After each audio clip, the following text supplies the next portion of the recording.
आदिम तीर्थंकर प्रभु आदिनाथ मुनिनाथ, आदि व्याधि अघिम मिटे तुम पद में मम मान।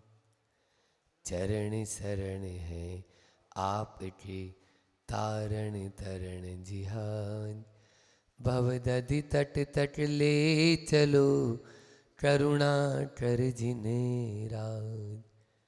बोली बावन गजा की बड़े बाबा आदिम तीर्थंकर आदिनाथ भगवान की, परम उपकारी संत श्रोमणी आचार्य गुरुवर विद्यासागर जी महामुनि राज की, परम पूज्य मुनि श्री 108 दुर्लभ सागर जी महाराज की, 48 दिवसीय भट्टामर महामंडल विधान की। भट्टामर महामंडल विधान की आराधना युग के आदि में प्रथम तीर्थंकर जो आदिनाथ भगवान हुए, उन्हीं के चरणों में, उन्हीं के लिए जो मानतुंड आचार्य ने हजारों साल पहले स्तुति की, उसी स्तुति के माध्यम से हम सब आराधना कर रहे हैं। कल परसों से शुरू किया, कल नहीं, और कल प्रथम श्लोक का हमने अर्थ बताया था आपको। वह मंडलाचरण स्वरूप है। प्रणम्य वहाँ पर आया कि प्रणाम करता हूँ, है ना, पहले ही छंद में अंतिम लाइन में प्रणम्य प्रणाम करके, हाँ आ जाओ, तो प्रणाम करके हम यह स्तुति प्रारंभ करते हैं। दूसरे श्लोक में आज आचार्य मानतुंड ने संकल्प किया है। बंधुओं, जब मंडलाचरण हो जाता है तो संकल्प स्वयमेव हो जाता है। आप लोगों ने मंडलाचरण कर लिया, चातुर्मास स्थापना का कलश स्थापना करके, तो अब संकल्पित हो गए, नहीं अब दिवाली तक हम पूरा महाराज जी का लाभ लेंगे और हर तरीके से हम महाराज जी की वैयाव्रती में शामिल हों, महाराज जी के जो है किसी भी प्रकार से हम काम आ सकें और उनसे ज्ञान की प्राप्ति कर सकें। यही तो साधु से यानी प्राप्त करने का अवसर होता है। जब स्थिर हो जाते हैं तो निश्चित रूप से, अब ऐसे तो अजीत जी भी सूरज से अब ढूंढते नहीं, तो महाराज जी वो इंदौर का पता चलते चलते तो हम सिंगाना नहीं, वो धामनोद आ गए।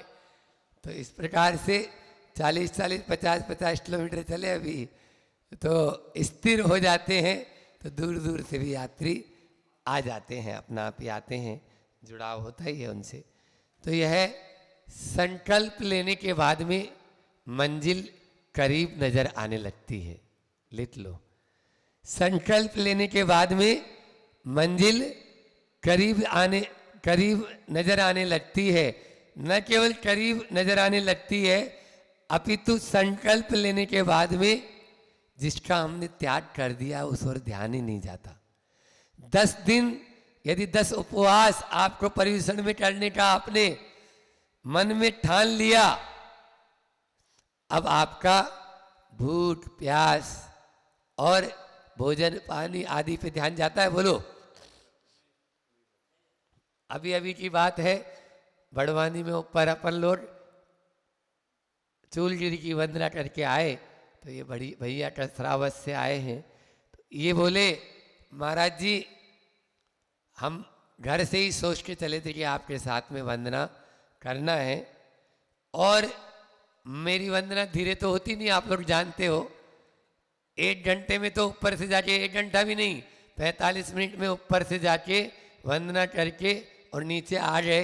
तो बोले आपके साथ में कैसे वंदना होगी पता ही नहीं, और नीचे आने के बाद में हम चाय नाश्ता ही सोचते, आप ये 18 दिनाले और बने हैं, हमने सोचा अभी टाइम है 8:30 में, इनकी वंदना और कर लो, तो तुरंत ही 7 हो गए। बोले हम नीचे आते तो 3 काल में नीचे की वंदना नहीं करते, बोले पहले भैया कुछ डाल लो, फिर भगवान तो नीचे ही है, कौन भगे जा रहे हैं। लेकिन संकल्प का प्रभाव है। संकल्प आपने कर लिया कि नहीं हमें यह वंदना करनी है, तो तो आप लोग भी निश्चित रूप में सफल हो जाते हैं। फिर उसके बाद में एक आता है ना, आप लोग भजन गाते हो या गाना है जो भी है, कि अब चाहे सर फूटे या माथा मैंने तेरी बाँ पकड़ ली। तो ऐसे ही बड़े बाबा के चरणों में जो आ गया, अब भगवान मैंने आपका हाथ पकड़ लिया है, अब मेरा साथ आप बिल्कुल भी छोड़ना नहीं। ये तभी होगा जब आप लोग इस तरह से पूरे संकल्पित हो जाएंगे। संकल्प के बिना कोई भी कार्य नहीं, और संकल्प ले लिया, मैं बार बार बोलता हूं, मान ले तो हार है और ठान ले तो जीत। क्या बोला? मान ले तो हार है और ठान ले तो जीत। ठान लेना ही संकल्प है। ठान लिया, अब आप हर कार्य में सक्सेस होते हुए चले जाएंगे। आज दूसरा श्लोक अपन पढ़ते हैं, फिर उसके ऊपर व्याख्या भी करेंगे।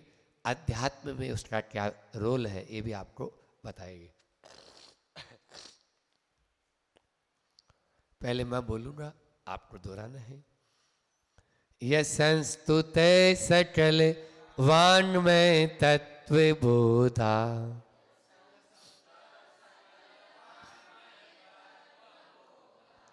यशंस्तुते सकल वाङ्मय तत्व बोधा,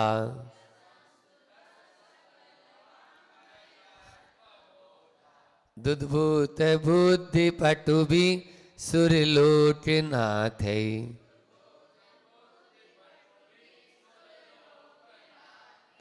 स्तोत्रेर्जगत्कृत चित्त अरे रुदारे,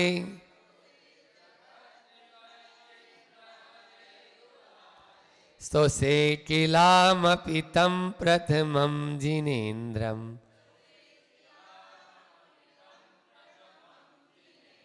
स्तोसे किलाहमपि तं प्रथमं जिनेन्द्रम्।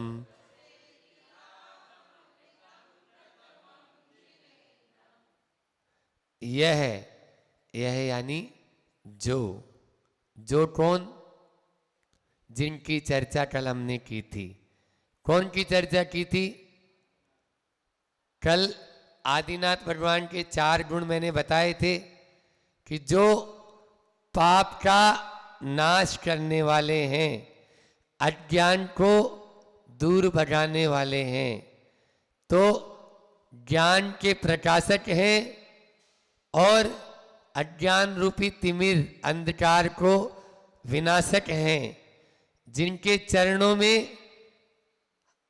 देव आते हैं और जो भव से पार लगाने वाले हैं, ऐसे प्रस्तारक हैं, और जिनके चरणों में देवता भी नमस्कार करते हैं, इसलिए वो प्रभावक हैं। तो मैंने पहला बताया था, प्रकाशक, विनाशक, फिर प्रस्तारक और प्रभावक, ये 4 गुण उनके बताए थे। ऐसे जिनेंद्र भगवान के चरणों में उद्भूत उत्भूत बुद्धि पटुभी, उत्पन्न हुई है बुद्धि चतुर, ऐसे सुरलोक नाथे, सुरलोक के नाथ कौन है? इंद्र। सुरलोक का नाथ कौन है? इंद्र। सकल वाङ्मय तत्व बोधात, वो इंद्र कैसा है? सकल वाङ्मय, सकल द्वादशांग के ज्ञाता हैं, उसको बोधात जानने वाला है। कौन? इंद्र। इंद्र सारे के सारे शास्त्रों का ज्ञाता होता है, पूरे के पूरे द्वादशांग को जानने वाला है। ऐसा वह है, जगत त्रितय चित्त हरे। जगत त्रितय चित्त हरे का मतलब है तीनों लोक के प्राणियों के जो चित्त को हरने वाले हैं। ऐसे और उदार है। स्तोत्रई, विभिन्न स्त्रोतों के द्वारा, एक स्त्रोत के द्वारा नहीं। जो इंद्र है वो द्वादशांग को जानता है, तो एक स्त्रोत से वो आराधना नहीं करेगा, वो तो रोज नए नए स्त्रोतों से आराधना करेगा। ऐसे वह इंद्र के द्वारा जो संस्तुत है, स्तुत किए गए हैं, तम उन प्रथम जिनेन्द्र को अल्प अहम अपि मैं भी किल निश्चय से स्तुति करूंगा, यही संकल्प ले लिया। कल अपन ने पढ़ा था कि सम्यक रूप से प्रणाम करके उन जिनेन्द्र भगवान के चरणों में मैं सम्यक रूप से, यद्वा तद्वा नहीं, हाँ, उनके पाद कमल युगलों में मैं सम्यक रूप से प्रणाम करके। अच्छा, एक प्रश्न उठता है, ये बताओ शरीर का सबसे उत्तम अंग क्या है? बोलो अजित भाई। उत्तमांग बोलते हैं सिर को। उत्तमांग किसे बोलते हैं? तो उत्तम अंग तो सिर है और सबसे निकृष्ट अंग है चरण, क्योंकि अधो भाग में भी सबसे नीचे चरण है। तो चरण को सबसे निकृष्ट अंग की पूजा कर रहे हैं और उत्तम अंग की पूजा नहीं कर रहे। बताओ क्यों?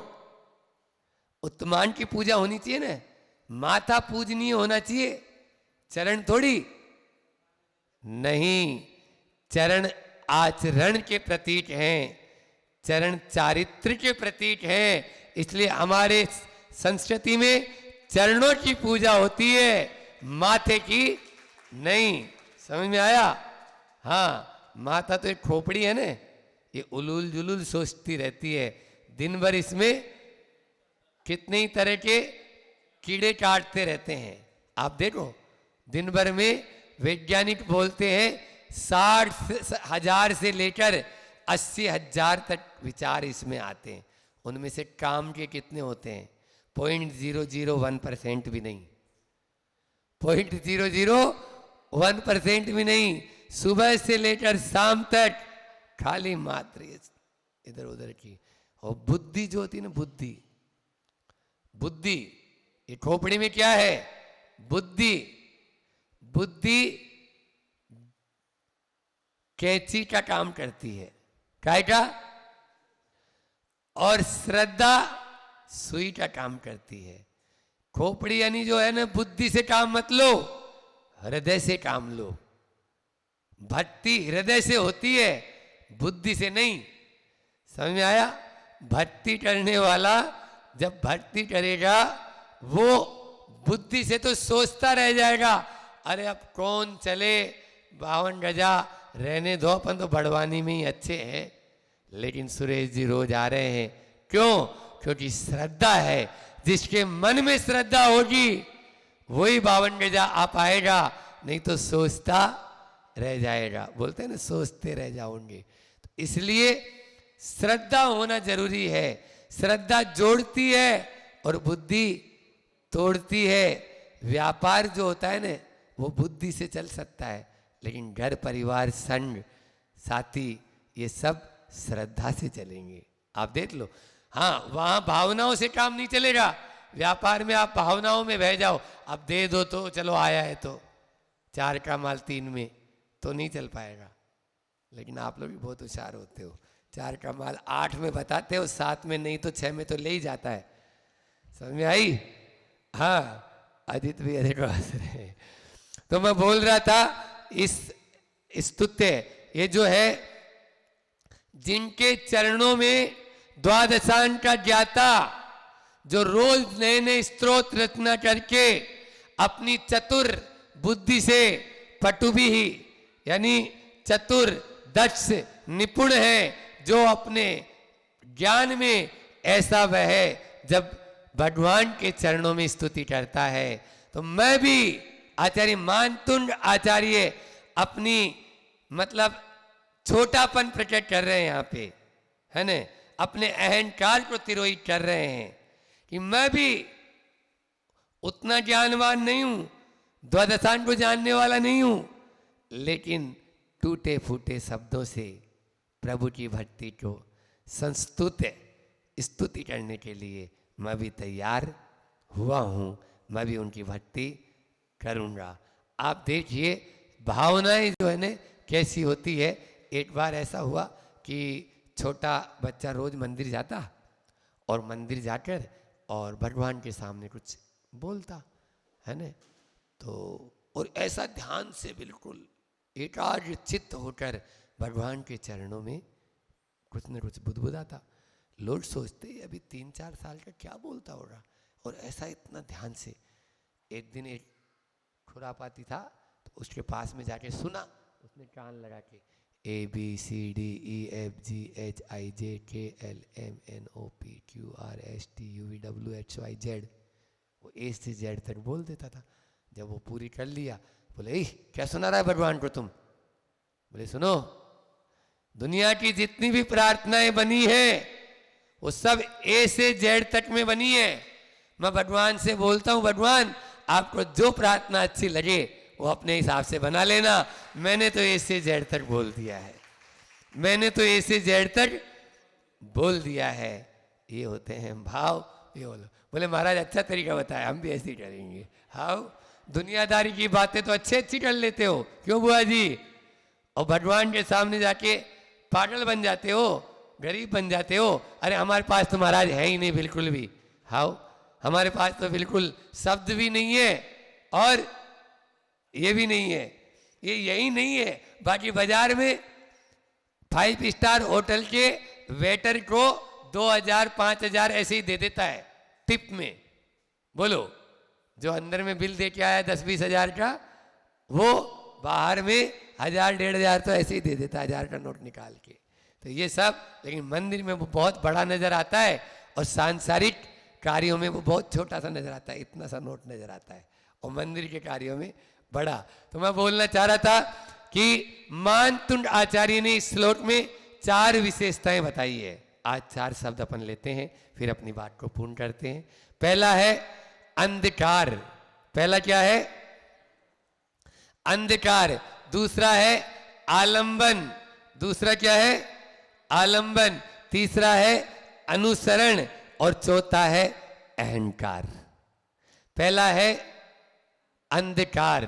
कल अपन ने पढ़ा था कि जब ये बताओ कहीं पर भी अंधेरा होगा, कहीं पर भी अंधेरा होगा तो आप क्या करते हो?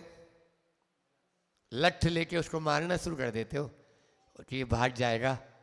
बोलो सुरेश भाई, एक छोटा सा दीपक जला दोगे तो कितना भी गहन अंधकार हो वहां पर प्रकाश हो जाएगा। बस मानतुंड आचार्य भी और कुछ नहीं कह रहे, मैं भक्ति का एक छोटा सा दीपक जला दूंगा तो मोह रूपी अंधकार, अज्ञान रूपी अंधकार निश्चित रूप से दूर होते हुए देर नहीं लगेगी। अपने हृदय में भगवान की भक्ति का एक छोटा सा दिया जला लेना। ज्ञान का दिया जला दो प्रभु तुम आज मेरे अंतर मन में।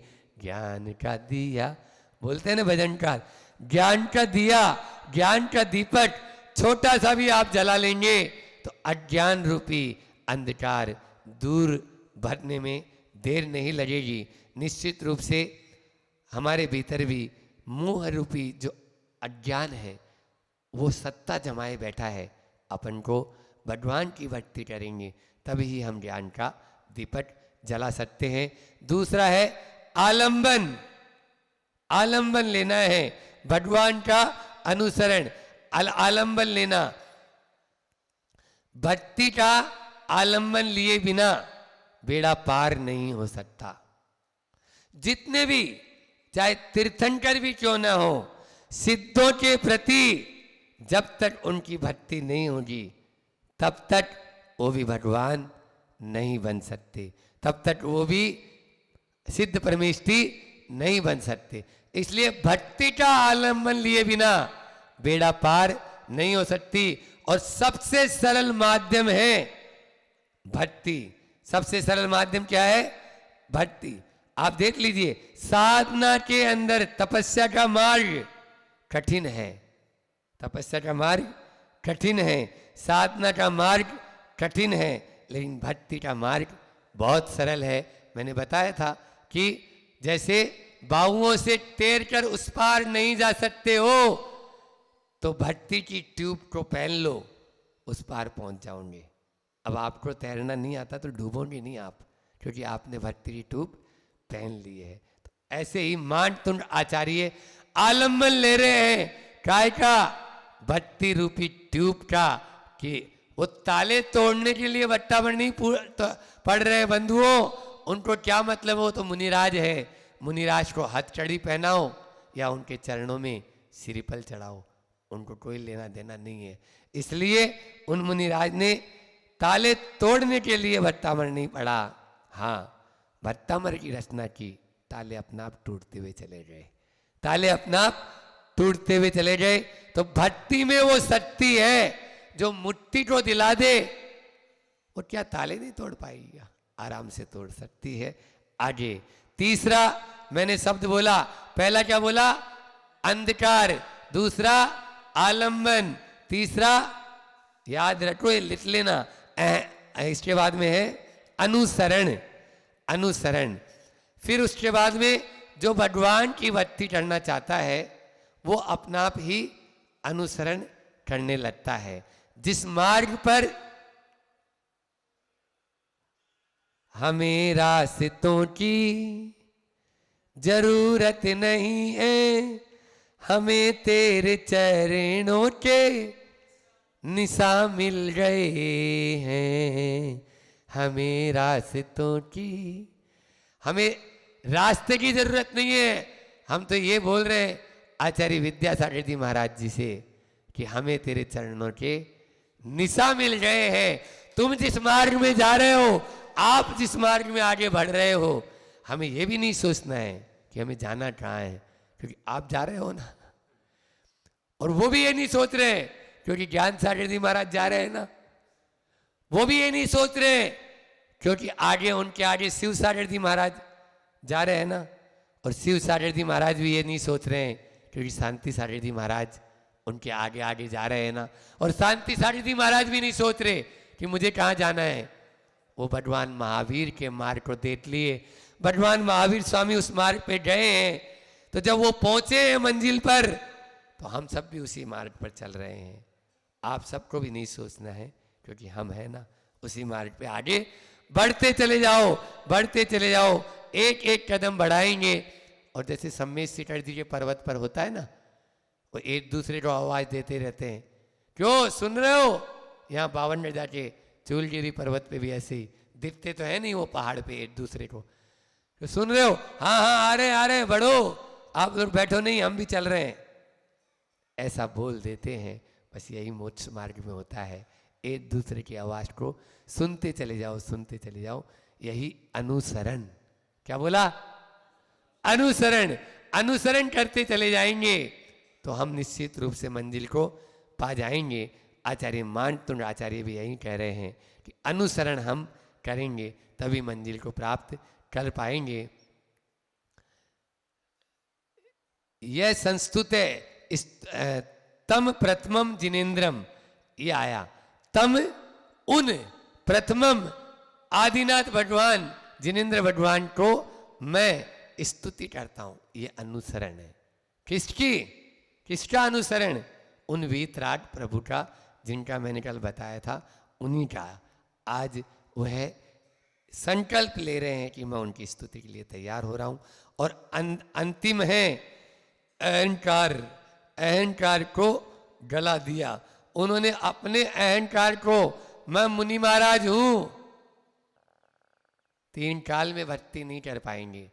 भक्ति या स्तुति या प्रतिक्रमण, हम लोग 3 बार प्रतिक्रमण करते हैं दिन में, तो अगर अपने आप को बिल्कुल शुद्ध, कुछ लोग होते हैं अहम शुद्धम अहम बुद्धम, बिल्कुल हमारी आत्मा त्रिकाल शुद्ध 6 हाउ 6 बार भी नहीं हो सकती वो त्रिकाल शुद्ध 6 बोलने वालों, मुमुक्षु बोलते हैं वो अपने आप को।